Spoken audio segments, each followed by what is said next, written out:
Kumusta po? Kung ikaw ay senior at nahihirapan matulog sa gabi, iwasan nyo ang 4 na inuming ito bago matulog. Gumising ka ba sa gitna ng gabi na hindi mapakali, pagod, at iniisip kung bakit hindi na tulad ng dati ang katawan mo na makapagpahinga ng maayos? Paano kung sabihin ko sa iyo na ang sagot ay maaaring nasa baso o tasa na iniinom mo tuwing gabi bago ka matulog? Oo, isang simpleng inumin ng tahimik na nakawin ang malalim at mapayapang tulog na nararapat sa iyo pagkatapos ng lahat ng hirap mo sa buhay at pagpapalaki sa pamilya. Alam ko kung ano ang pakiramdam dahil nakipag-usap ako sa maraming senior na katulad mo na nagsasabi ng parehong bagay. Umiinom sila ng tila walang kasalanan na inumin sa gabi tapos gumugugol sila ng maraming oras na nakatitig sa kisame. Ang isip nila ay tumatakbo, ang mga binti ay hindi mapakali at ang puso ay medyo mabilis ang tibok. Kaya ngayon, pag-uusapan natin ang 4 na karaniwang inumin na dapat iwasan ng mga senior bago matulog. Maniwala ka sa akin, kapag narinig mo ito, gusto mong gawin ang isang maliit na pagbabago ngayong gabi na maaaring baguhin ang lahat para sa iyong lakas, mood, at maging ang iyong pangkalahatang kaligayahan sa mga susunod na taon. Ang tulog ay hindi lamang pahinga para sa mga senior, ito ang pundasyon ng lahat ng mabuti sa buhay. Pagkatapos ng 60 taon, kapag mahimbing ang tulog mo, nililinis ng utak mo ang fog na nagpapakalimot sa iyo ng pangalan o nagpapainis sa mga apo mo. Ang katawan mo ay nag-aayos ng sarili, kaya hindi gaanong sumasakit ang mga kasukasuan mo, kinabukasan at mas malakas ang puso mo. Pero kapag sira ang tulog dahil sa maling inumin, nananatili ang isip mo sa mababang antas ng stress buong gabi na sa paglipas ng panahon ay maaaring maging sanhi ng pagkabalisa, pagkalungkot o pagkapagod kahit na matagal kang natulog. Nakita ko ito sa maraming mabubuting tao na akala nila normal na lang dahil sa edad, pero talagang isang ugali na maaari nilang ayusin ngayon.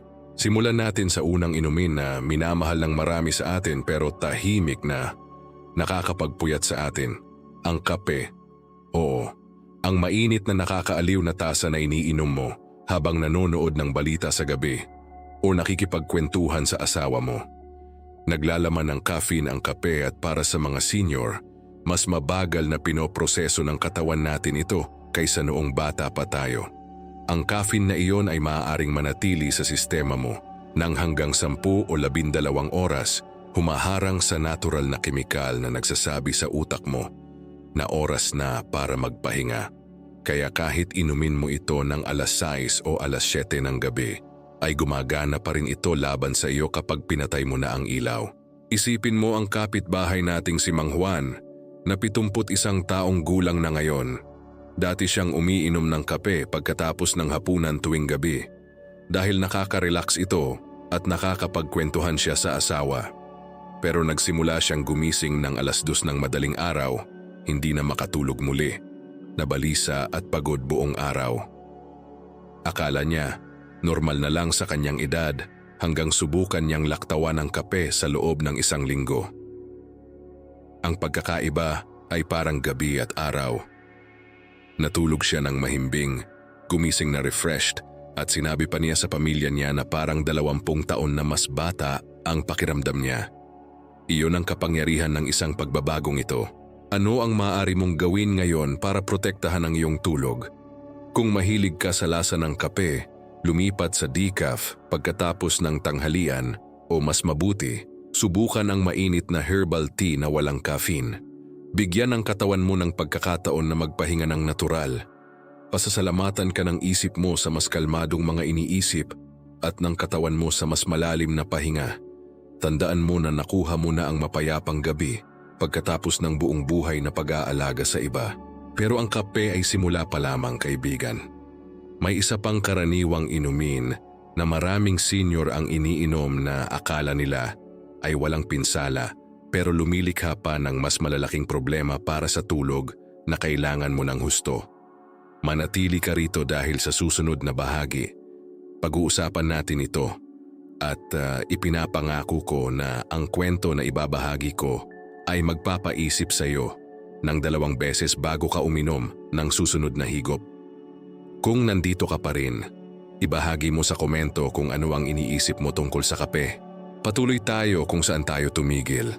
Kung nandito ka pa rin, ibig sabihin ay mahalaga rin sa iyo ang iyong tulog. At ako ay lubos na natutuwa dahil ang pangalawang inumin na dapat nating pag-usapan ay nakakagulat sa maraming senior. Ang alak. Oo, ang baso ng alak o beer na iniinom mo para mag-relax pagkatapos ng mahabang araw. Sa una ay parang nakaka-relax ito, parang nakakatulog ka ng mas mabilis. Pero narito ang talagang nangyayari sa loob ng katawan at utak mo kapag natutulog ka na. Ang alak ay talagang pinuputol ang iyong tulog.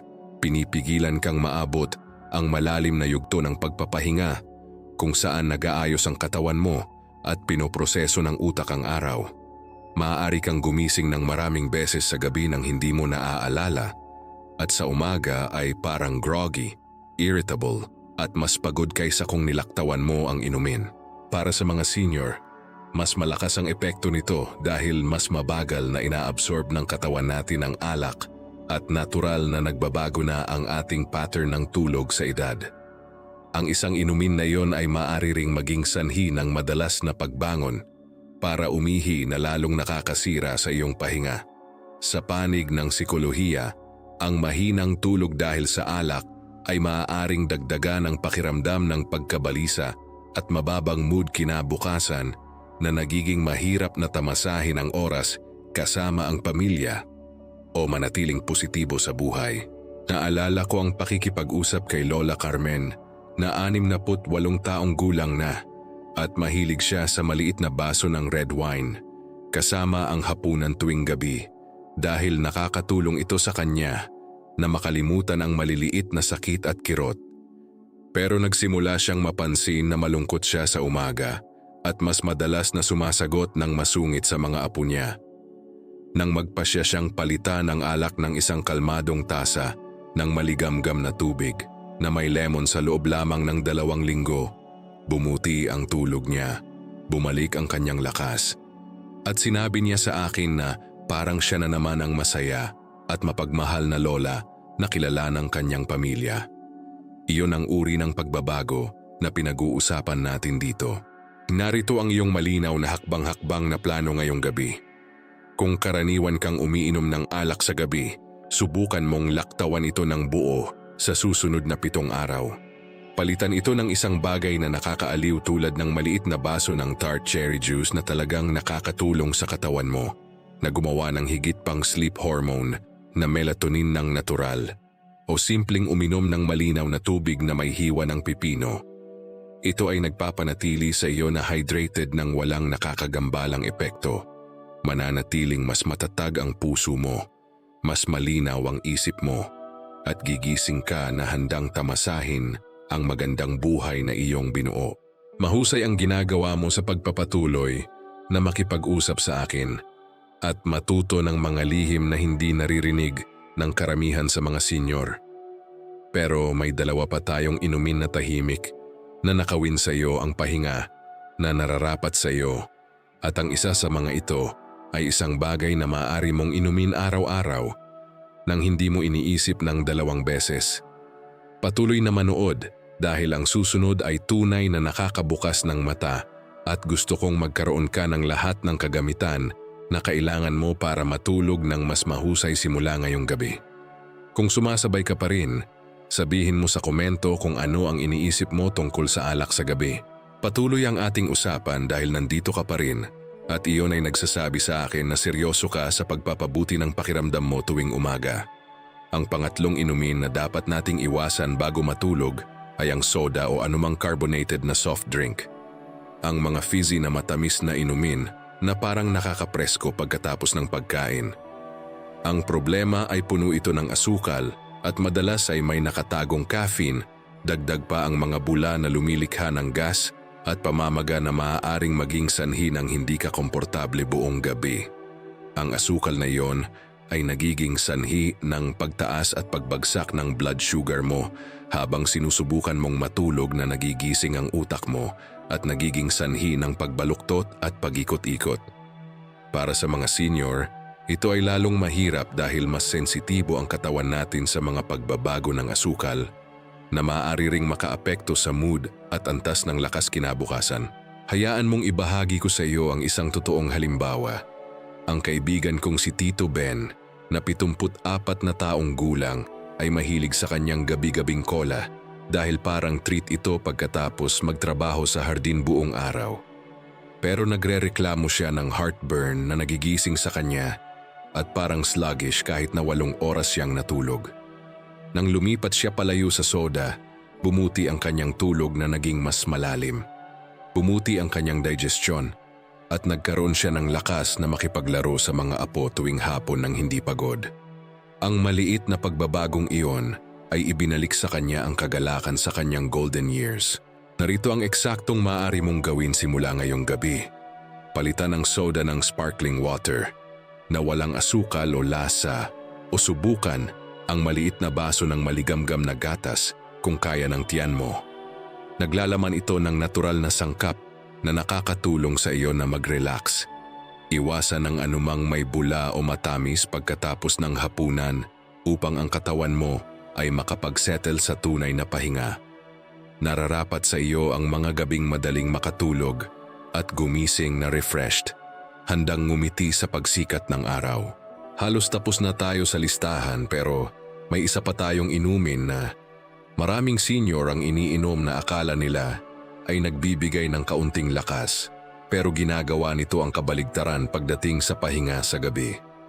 Manatili ka sa akin dahil ang huling ito ay maaaring ang pinakamalaking sorpresa sa lahat at gusto kong magkaroon ka ng buong larawan upang makagawa ka ng pinakamahusay na pagpili para sa iyong kalusugan at kaligayahan.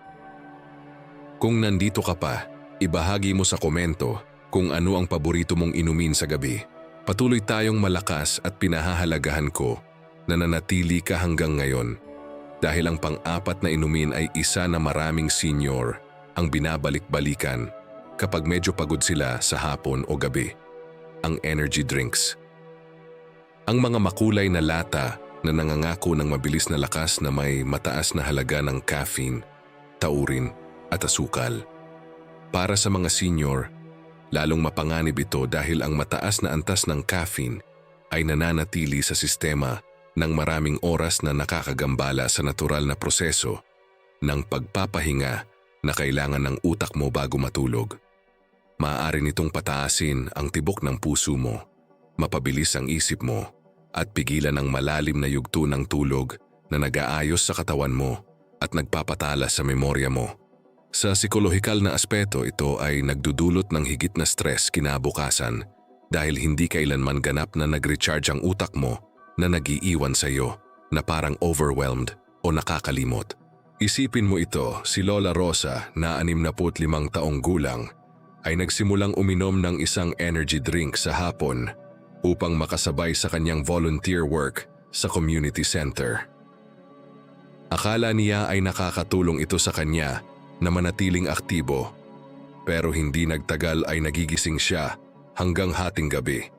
Ang mga iniisip niya ay umiikot at gumigising na pagod.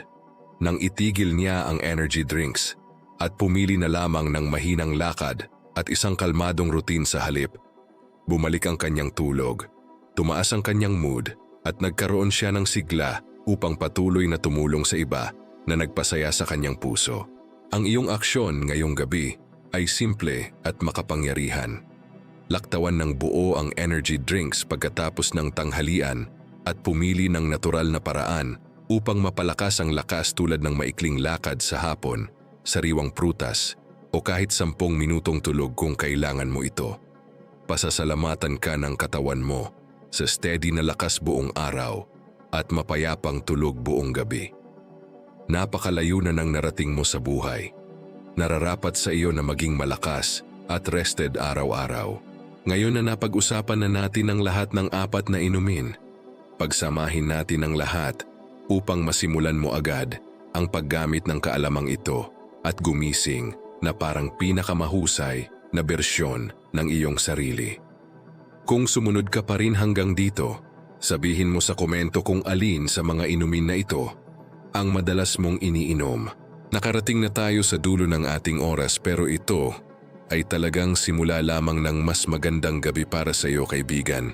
Pinag-usapan natin ang 4 na inumin, kape, alak, soda at energy drinks na minamahal ng maraming senior pero tahimik na nakawin ang malalim na pahinga na kailangan ng iyong katawan at isip pagkatapos ng 60 taon. Bawat isa ay nakakaapekto sa iyo ng iba, pero lahat sila ay may iisang bagay na ginagawa nila. Pinapanatili nilang alerto ang utak mo, hindi komportable ang katawan mo, at sira ang iyong tulog. Ang magandang balita ay alam mo na ngayon kung ano ang dapat iwasan at maaari mong gawin ang mga pagbabagong ito ngayong gabi. Palitan ang mga ito ng simple at nakakaaliw na mga opsyon tulad ng herbal tea, chamomile o peppermint, maligamgam na tubig o maliit na baso ng tart cherry juice. Bigyan ang iyong sarili ng regalo ng isang gabi-gabing routine na nagpapahiwatig sa katawan mo na oras na para magpahinga, dim ang ilaw, magbasa ng ilang pahina ng magandang libro o makinig sa malambing na musika. Isipin mo kung gaano kaiba ang iyong mga araw kapag gumising ka na refreshed, na may malinaw na pag-iisip, steady na lakas, at ngiti na handa para sa pamilya at kaibigan. Ang mas magandang tulog ay nangangahulugan ng mas kaunting pag-aalala, mas mahusay na memorya, mas malakas na relasyon, at higit na kagalakan sa buhay na pinaghirapan mong buuin. Hindi ka lamang tumatanda, ikaw ay pumapasok sa kabanata kung saan maaari mong tamasahin ng buo ang bawat sandali. At ang isang pagbabagong ito ay nakakatulong sa iyo na gawin iyon. Gusto kong subukan mo ito sa loob ng 1 linggo at mapansin ang pagkakaiba. Pagkatapos ay bumalik ka at sabihin sa komento kung ano ang pakiramdam mo. Kung nakatulong sa iyo ang video na ito, i-like mo ito para maabot pa natin ang maraming senior na kailangan ng ganitong payo. At kung gusto mong patuloy na matuto ng mga tip para sa mas magandang buhay pagkatapos ng 60 taon, huwag kalimutang mag-subscribe. Salamat sa paggugol mo ng oras sa akin. Ikaw ay gumagawa ng isang kahangahangang hakbang patungo sa mapayapang pahinga na nararapat sa iyo. Matulog ng mahimbing ngayong gabi at kita tayo sa susunod na video kung saan patuloy nating ginagawang pinakamahusay ang iyong golden years. Sabihin mo sa komento kung handa ka ng subukan ang mga pagbabagong ito.